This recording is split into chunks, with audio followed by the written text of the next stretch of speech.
En fait, il y a deux types de connaissances. Hein. La première connaissance, en fait, au niveau de tout ce qu'on peut apprendre, en fait, ce qu'on peut écouter ou savoir, c'est la connaissance mentale.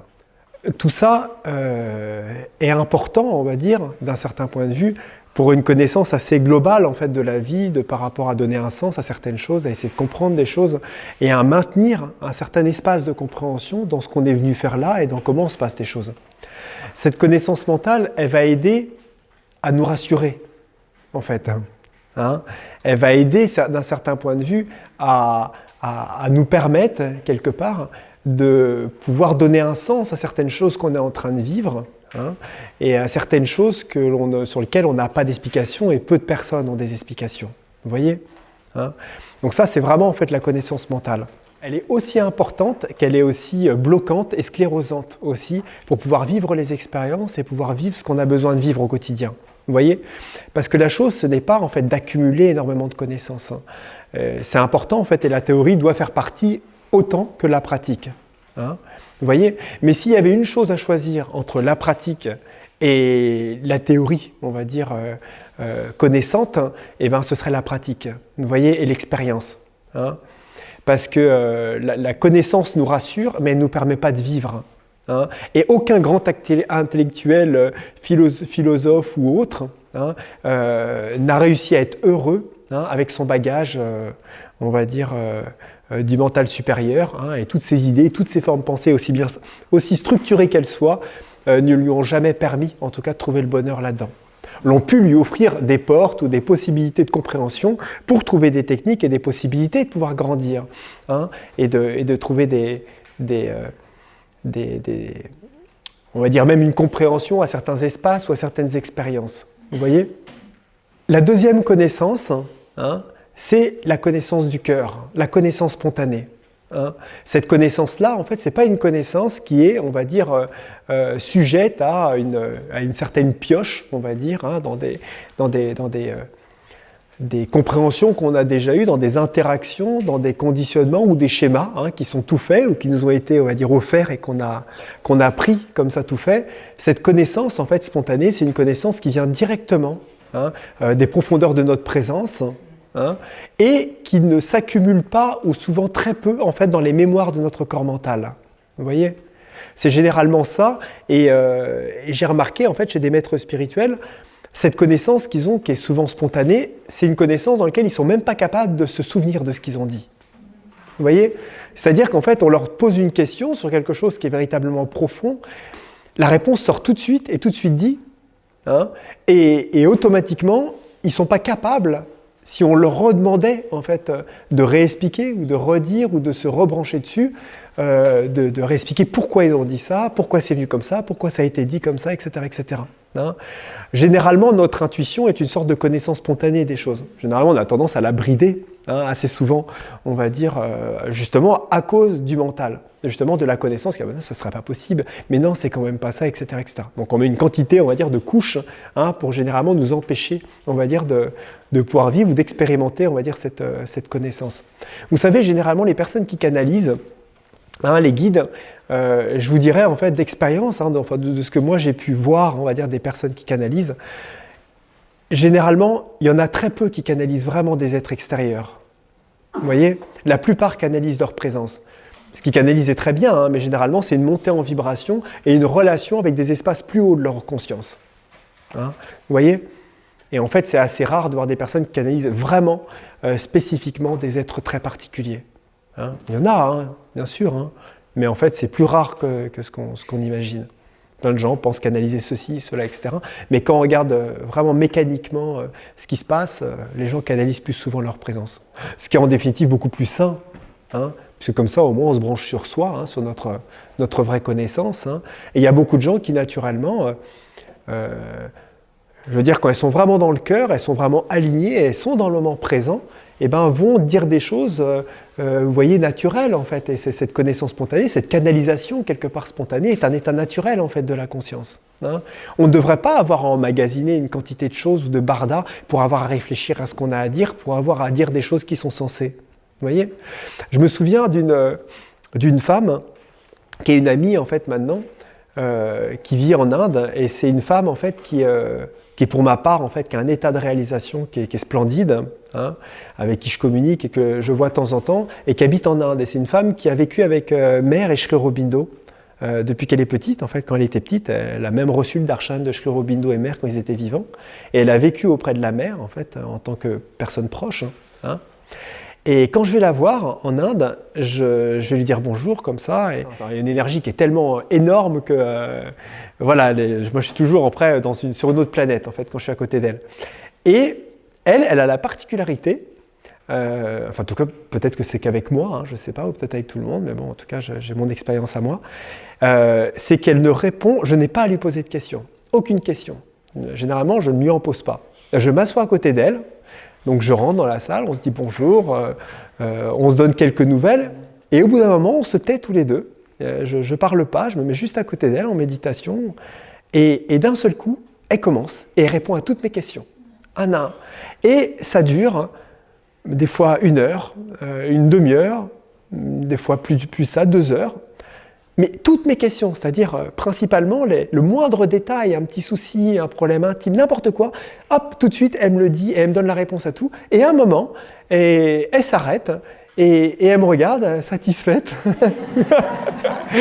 comme ça. Et puis là, après, elle part sur l'art, sur un poème de Sri Aurobindo, quelque chose. Et puis là, on sent chacun que voilà, le moment est venu de se séparer. Hein, et on se dit au revoir. Mais je vous partage ça pour vous donner juste un exemple, hein, un petit peu de ce que ça peut être. Et chacun, on est capable de pouvoir vivre ça. Et que si chacun on est aligné simplement avec soi, sans chercher à prendre des références, ou essayer de se servir de quelque chose d'extérieur, en parlant avec le cœur, eh ben, aussi étonnamment que ce soit, nous devenons la synchronicité de la personne qui est en face de nous. La personne se dit c'est incroyable, il vient de me dire exactement ce que j'avais besoin d'entendre, il a répondu à mes questions, etc., etc. Vous voyez. Et plus on devient, on va dire, on a cette capacité d'être lié à soi-même simplement et d'être aligné, hein, et on parle avec le cœur, et ben plus on est capable de répondre aux souhaits, aux besoins, et on devient un serviteur naturel du courant de la vie, en fait. Hein, parce que la vie répond à tout le monde, en fait, naturellement. Hein, la vie est plus qu'un livre. Hein, elle est aussi parole, elle est aussi don, hein, d'énormément de choses, aussi bien matérielles qu'au niveau des conseils et choses comme ça. Donc généralement, quand on n'entend pas les conseils soi-même, par soi-même, on les reçoit de la vie, des synchronicités et des autres personnes. Hein.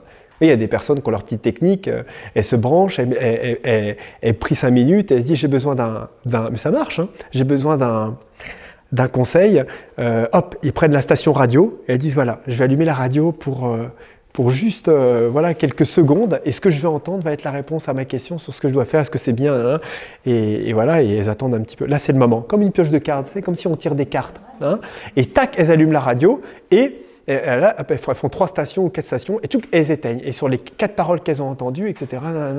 Et voilà, et ça peut être d'un seul coup. Oui, c'est vrai, oui, le cycliste machin, oui, il ne devait absolument pas faire ça. Là, il a triché, il ne devait pas. Oui, machin, énergie, etc. Oui, alors, non, alors, quand il m'a proposé ça, j'ai dit non, je ne ferai pas ça, parce qu'il n'était pas. Vas-y, bon, d'accord. Bon, c'est mieux que mon tarot. Ça avait marché. Mais vous voyez, en fait, c'est tout ça aussi, la compréhension aussi des cartes, hein, et des tirages.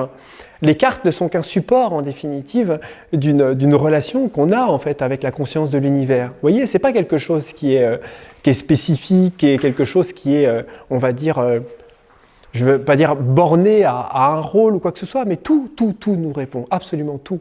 La moindre chose, la feuille dans le vent, les nuages, les formes des nuages, le vent à ce moment-là, la mouche, hein, etc., a quelque chose à dire. Toute la vie, hein, et l'univers a quelque chose à dire. Vous voyez ? Et simplement, ça suffit, il faut juste un support pour ça. Donc il y en a qui ont imaginé effectivement des cartes, parce que c'est assez simple. Au moins tu dis un truc, c'est simple, il y en a 32 ou 44 ou 12, hein, il y a une inscription dessus, il y a même un petit livre avec des trucs de marqués, comme ça c'est plus clair. Hein. Mais pour celui qui peut intuitivement aller un petit peu plus profondément, on va dire, dans la lecture, eh ben, que ce soit la mare du café, que ce soit les runes, que ce soit n'importe quoi, il peut éponger quelque part l'information qu'il a besoin d'avoir. Et il peut même structurer quelque part les éléments pour avoir des réponses un peu plus complexes, hein, enfin du moins des questions un peu plus complexes et des réponses un peu plus complexes, vous voyez. Mais l'univers nous répond toujours si une question est posée. Simplement, il nous répondra en fonction de la fluidité déjà de notre questionnement, mais de la fluidité de notre propre conscience, puisque le monde extérieur n'est que la projection de notre propre conscience. Donc vous voyez, si on n'est pas clair, on est complètement déstructuré, ben, il y a de fortes chances que ce qui nous répond, du moins ce qui s'incarne dans notre conscience, soit assez déstructuré. Donc ça ne va pas être facile de le voir et les réponses risquent d'être assez abruptes. Hein. Mais si on a une conscience assez fluide, on est très clair dans le questionnement qu'on a, on est assez vigilant pour écouter la réponse, hein, et ben elle va être très très claire, hein, très très claire. Si en plus on définit quelque chose, vous savez, c'est comme quand on a des livres comme ça, ça c'est aussi une technique, vous savez, on prend la Bible ou, enfin je dis la Bible, ou le Coran, ou je sais pas, un livre sacré, un livre d'un maître, n'importe quoi.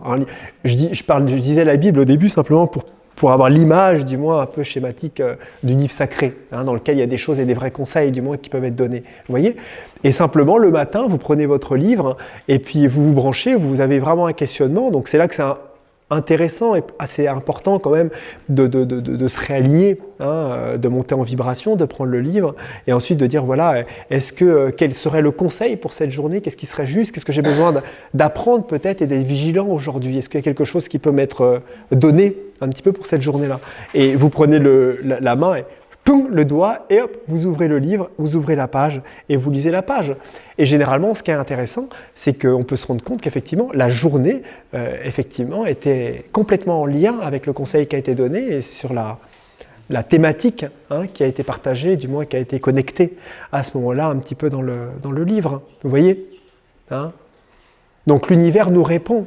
Hein. Donc cette connaissance, on va dire cette connaissance spontanée, ce n'est pas une connaissance de nous, c'est la connaissance de l'univers, c'est la vie et la parole de Dieu, quelque part, et du divin. Ça fait un peu lourd de dire la parole de Dieu, mais on s'entend quand je dis ça. Hein. Ce n'est pas quelque chose de dur, de rigide, hein, du grand-père vieillissant qui cherche à nous dire quelque chose. Hein.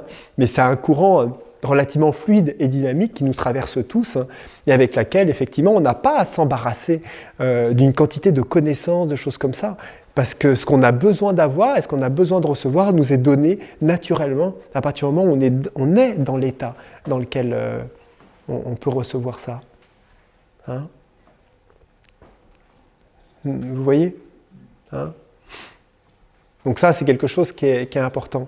Et dans cette connaissance aussi, par rapport à ça, la chose qu'il faut savoir, c'est que on apprend des choses comme ça. Vous voyez, on apprend des choses, même nous tous ensemble, avec les esprits de la nature, les différents plans subtils, etc. Il ne faut pas oublier que quand vous serez vraiment confronté à un moment, à une dimension dans laquelle vous allez connecter des trucs, il va vous falloir tout oublier.